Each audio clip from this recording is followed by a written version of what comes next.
A yau Juma'a ne ake sa ran raba jadawalin kasashen da za su nemi gurbin shiga gasar cin kofin duniya ta 2026.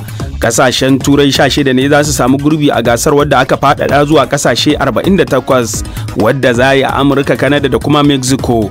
Za a raba jadawalin ne da misalin karfe 11 na safe agogon GMT a birnin Zurich na Switzerland. Manchester United ta sanya fan miliyan 40 a matsayin farashin da za ta siyar da ɗan wasan gabanta Marcus Rashford. Sai dai rahotanni na cewa da alama har yanzu ba a samu kungiyoyin da za su karbi tayin ba. A 2023 ne dan wasan na Ingila mai shekara 27 ya sanya hannu kan sabuwar kwantaragi tsakanin shi da Manchester wadda za ta kare a 2028.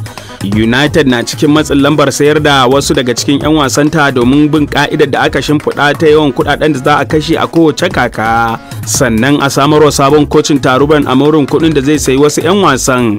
Sayar da 'yan wasa da aka raina a ƙungiyar irin Rashford zai samarwa da United da riba mai gwabi. Cibiyar da ke nazari kan harkokin wasanni ta duniya ta fitar da jadawalin ƙungiyoyin da suka fi tafka asara a harkokin musayar sayar da siyarwar 'yan wasa a nahiyar Turai daga 2015 zuwa yanzu. Kungiyar PSG ta Faransa ce ke kan gaba a jadawalin. Chelsea, Barcelona, Arsenal na cikin jadawalin waɗanda suka fi yin asara a cikin shekaru taran. Kungiyoyin Premier ne suka mamaye jadawalin. Dan wasan Manchester City Guardiola ya ce kungiyar ba ta da ƙarfin da ake tsammani a yanzu, kuma ba za ta iya dawowa kan ganiyar ta ba a wannan kakar.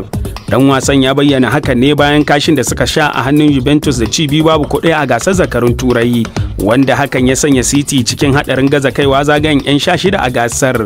A yanzu saura wasanni biyu a kammala wasannin rukunin Champions League, sai dai manyan kungiyoyi irin Real Madrid, Bayern Munich, Manchester City, Juventus da kuma Atletico Madrid na cikin haɗari na rasa damar kaiwa zagaye na gaba har sai sun yi wasannin neman gurbi.